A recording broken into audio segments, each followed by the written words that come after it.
Olá, vamos dar início à capacitação de fístula arteriovenosa. Gostaria de reforçar que esta capacitação faz parte do cronograma anual das nossas unidades. Então, vamos abordar aqui nesta conversa, nesse vídeo, alguns pontos específicos que a enfermagem necessita estar atento todo ao processo de punção, cuidados em relação a uma fístula arteriovenosa. Mas antes, é importante a gente saber o porquê é realizada uma fístula arteriovenosa. Ela é considerada como um padrão ouro para a hemodiálise. Por que padrão ouro? É o acesso que mais nos dá condições e efetividade na hemodiálise. E também ela diminui os riscos de infecção se comparados a catéteres de curta ou de longa permanência. Ela diminui também os riscos de hospitalização dos pacientes. Também reduz o risco de estenose venosa central. E sem contar que diminui a mortalidade e principalmente os custos em relação a tudo isso que eu mencionei antecipadamente. Esse material ele foi confeccionado pela Caroline Patrício, trabalha conosco na educação continuada. Para que possamos falar um pouco sobre fístula arteriovenosa, é importante saber o que é uma fístula, como ela é feita e principalmente do que é feito estes vasos, né? Então, quando eu falo vaso, eu estou falando da artéria e da veia. E o que é uma fístula arteriovenosa? É uma ligação que é realizada cirurgicamente entre a artéria e a veia. Qual é a diferença entre uma e outra? A artéria, se vocês olharem aqui nesse desenho, vocês vão perceber que a artéria ela é um pouco mais grossa, ela é mais espessa, ela tem uma parede mais grossa em relação à veia. Tá, e o que isso quer dizer? Quais os cuidados que eu preciso ter? Os cuidados que eu preciso ter é que quando essa ligação é feita entre uma e outra, elas não são iguais, como eu já mencionei anteriormente, certo? Então, quando eu ligo a artéria na veia, eu estou fazendo uma pressão aqui dentro, com fluxo sanguíneo, com sangue dentro desta veia, que ela não era acostumada a receber, certo? E por esse motivo já começa ali a partir de 24, 48 horas, ela já começa, essa veia, ela já começa a ficar mais dilatada, ela já começa a ficar mais visível, mais palpável, certo? E como está mencionado aqui no nosso material, ela é uma porta vital para a hemodiálise, ela é mais eficiente. Por que uma porta vital? Sem ela, o paciente não consegue fazer diálise. Ele até vai conseguir fazer com catéter de curta ou de longa permanência, mas, como eu disse, ela é fundamental para os exames melhorarem do paciente, certo? Importante aqui ressaltar também que após a criação desta fístula arteriovenosa, provoca mudança nessa estrutura, como eu disse para vocês, certo? Quais mudanças? Com esse fluxo vai entrando aumentado aqui, ele vai gerando uma tensão dentro desta veia. E quando ela desemboca, quando ela entra esse sangue da artéria na veia, ela encontra um pouco de resistência. E o que isso quer me dizer? Isso, quando eu for palpar esta fístula arteriovenosa, eu vou sentir o frêmito. Tá, e o que é isso? Sabe aquela vibraçãozinha que acontece quando você coloca a mão em cima dessa fístula arteriovenosa? Então, ele acontece devido a esse fluxo sanguíneo que está vindo dentro de uma artéria e ele está desembocando, ele está entrando numa veia onde ela não estava preparada para receber. Então, por esse motivo, ela vem com fluxo grande aqui e ela encontra um pouco de resistência para entrar na veia. Por esse motivo, eu sinto o frêmito. E quando eu não sinto frêmito, provavelmente ela está fechada, provavelmente ela parou de funcionar. Então, esse sangue que deveria estar saindo da artéria e entrando na veia, ela deixou de acontecer, certo? Qual outro ponto bem importante de se mencionar neste momento, certo? É o processo de adaptação. O que quer dizer esse processo de adaptação? A gente conhece muito como o processo de maturação da fístula, que acontece de 4 a 6 semanas, certo? Então, a partir do momento que eu faço esse procedimento cirúrgico, que eu faço essa ligação na artéria, na veia, eu tenho um processo de maturação. O que isso quer dizer? Que eu tenho que ficar acompanhando essa fístula nesses em torno de 4 a 6 semanas para ver se de fato ela vai funcionar. Como que eu vou fazer isso? A gente vai ver nos próximos slides.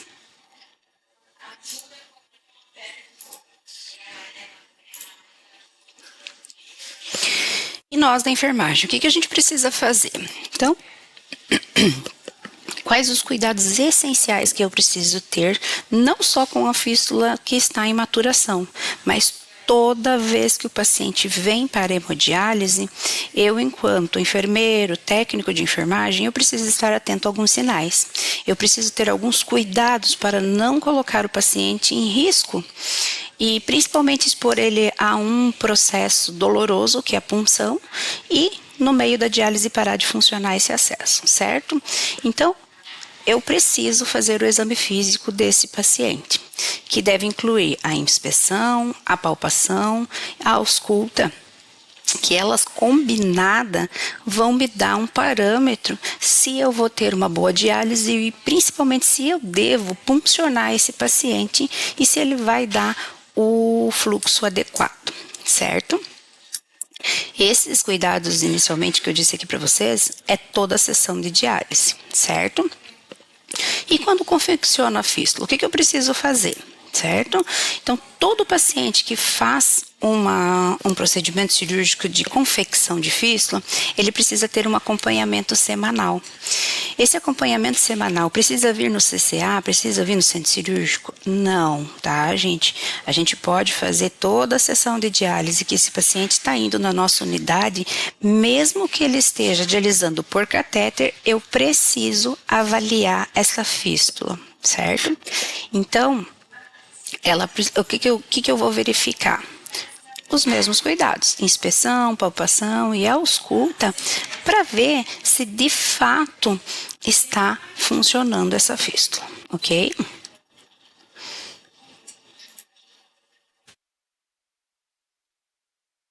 Elementos, como eu disse aqui nesse slide anterior,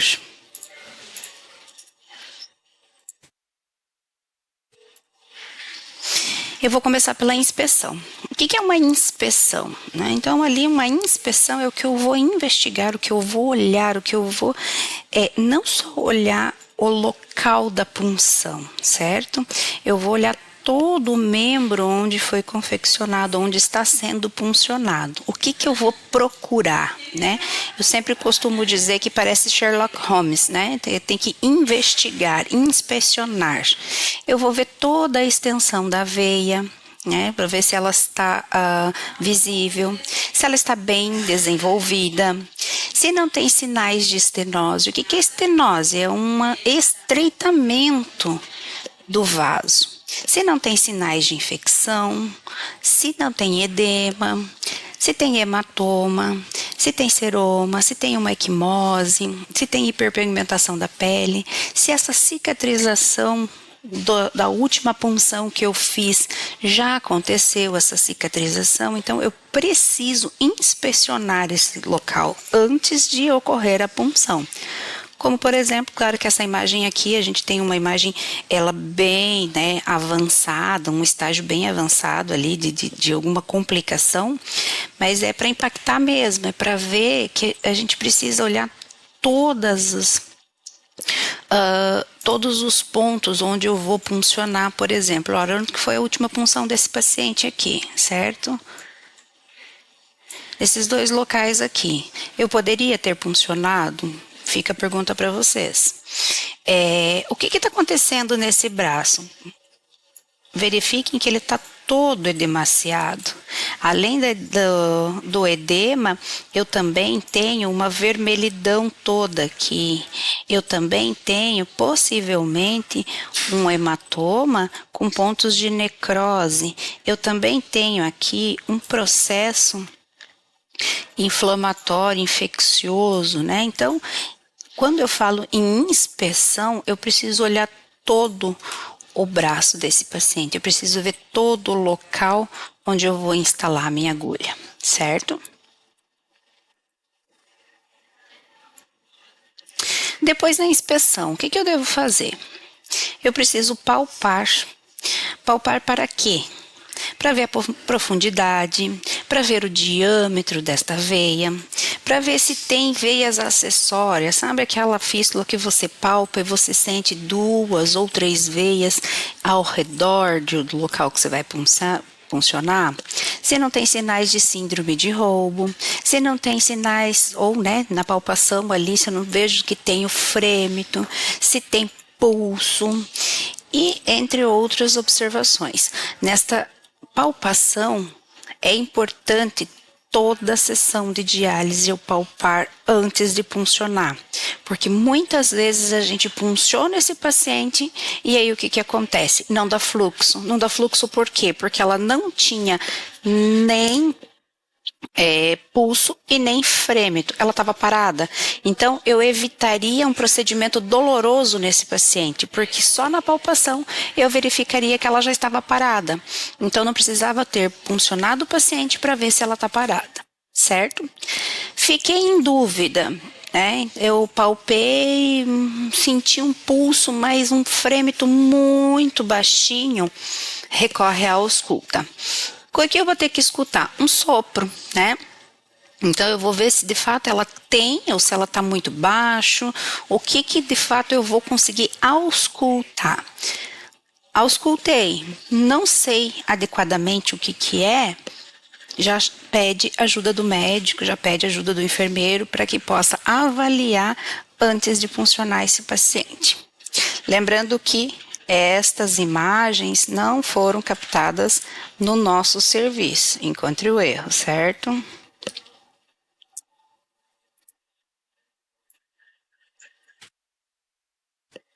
E aí? Nós, enquanto enfermeiros e técnicos de enfermagem, o que eu preciso? Quais são as minhas competências? Quais são as minhas responsabilidades? Então, a responsabilidade e competência do enfermeiro. As primeiras canulações, ela deve ser realizada pelo enfermeiro, certo?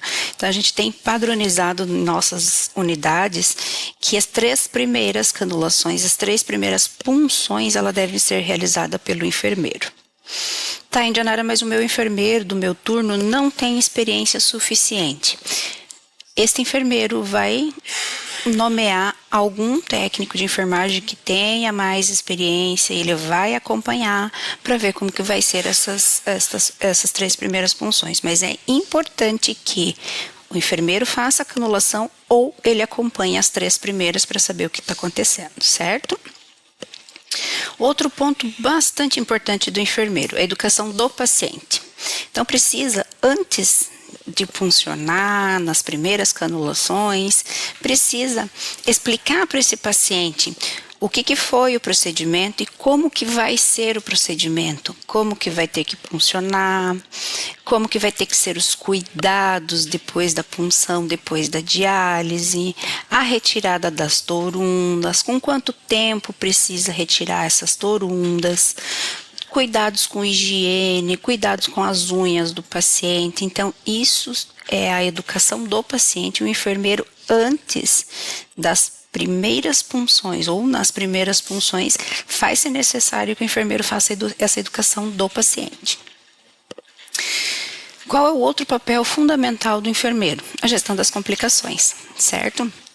Então, tudo que acontece de complicação, tudo que acontece de algo inesperado em relação a essa fístula, ela precisa ser verificada e registrada pelo enfermeiro. tá? Então, qualquer coisa que o técnico veja que não está adequado, que não está canulando, que está coagulando, que está difícil punção, que está fazendo hematoma com muita frequência. Lembrando que o hematoma não é uma coisa normal, tá, gente? A gente não pode tratar como normal. Eu preciso fazer a gestão desses hematomas. Aconteceu na primeira sessão, aconteceu já 2 vezes, 3 vezes. É importante que isso esteja documentado e que isso principalmente seja encaminhado para algum desfecho dessas complicações. E o que mais? A comunicação entre a equipe médica. Então, quando eu tenho uma equipe engajada, um técnico de enfermagem, enfermeiro e uma equipe multidisciplinar, eu reduzo os eventos adversos em relação à fístula arteriovenosa. Lembra que eu disse para vocês que a fístula arteriovenosa ela é padrão ouro para o paciente? Então, aqui quando eu tenho uma comunicação efetiva, uma comunicação de sistema fechado, que a gente sempre costuma dizer, para poder identificar, encaminhar e gerir todas essas complicações, eu tenho um paciente melhor dialisado. Por quê? Porque o acesso dele está sendo cuidado adequadamente.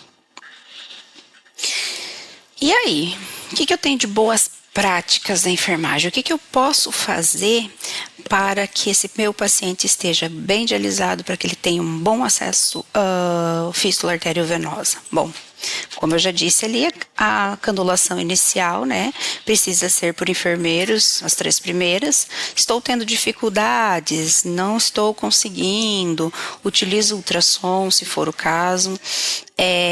Utiliza de técnicas específicas. Hoje a gente já dispõe de algumas técnicas de buttonhole, a gente já tem técnicas aí em escada, evitar por pontos de punção repetidos. Então, isso é uma boa prática em relação à fístula. Também isso é uma discussão médica, claro que sempre o enfermeiro precisa conversar com o médico, mas sempre recomenda-se que as agulhas sejam inicialmente realizadas por 17G ou 16G, para que futuramente ela seja desenvolvida, essa fístula, para a utilização de uma agulha mais calibrosa. Outro cuidado muito importante que eu não tenho visto em todas as unidades, certo? É importante que a gente faça uma distância mínima entre 4 a 5 centímetros da anastomose. Eu costumo dizer 3 dedos, né? 3 dedos ali de distância, ele já dá esses 4, 5 centímetros da anastomose. O que é uma anastomose? É onde foi feita a ligação da artéria da veia. Como que eu sei, Indianara, onde é a anastomose? Normalmente, ela fica bem próxima à cicatriz. A cicatriz da fístula, a cicatriz da cirurgia. Então, eu tenho que evitar os 4 centímetros próximos desta anastomose. Tá? Outro cuidado bem importante também, que aqui não foi colocado, mas eu reforço para vocês, é a distância entre as agulhas, certo? Distância entre as agulhas, elas precisam ser respeitadas, né? Então, ali em torno de 2 a 3 centímetros entre uma e outra, se for no mesmo vaso. Se não for no mesmo vaso, eu preciso ter o cuidado de ter as agulhas voltado para o sentido do fluxo, certo? O que está puxando e o que está devolvendo o sangue. Tem que estar sempre em direção ao fluxo sanguíneo. Outro cuidado, que é a monitorização da fístula, certo? Durante a sessão de diálise, o que eu tenho que ficar atento? A pressão arterial e a pressão venosa, isso me diz muito sobre a saúde dessa fístula, tá?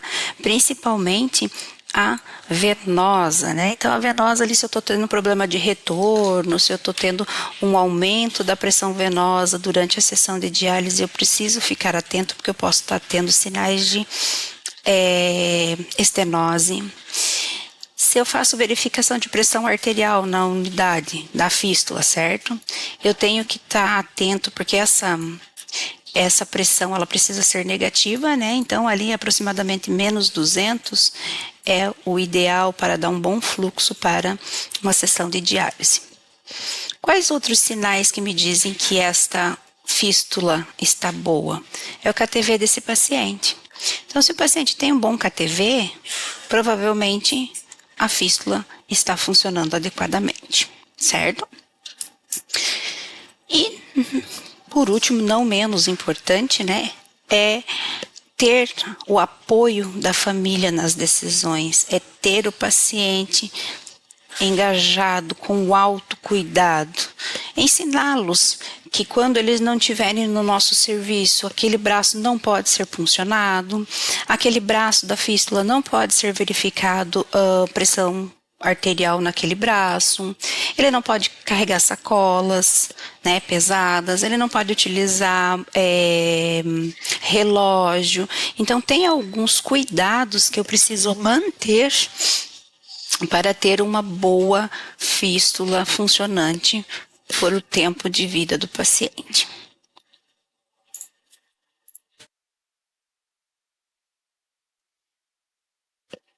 Chegamos ao fim. Então, qualquer dúvidas que tenham, vocês podem entrar em contato com a Caroline através deste e-mail, ela vai demandar para mim. E caso vocês queiram entrar em contato comigo, também podem ficar à vontade. Esta foi uma capacitação breve, né? É para ser rápida mesmo. E qualquer coisa que vocês fiquem em dúvida, por favor, entre em contato.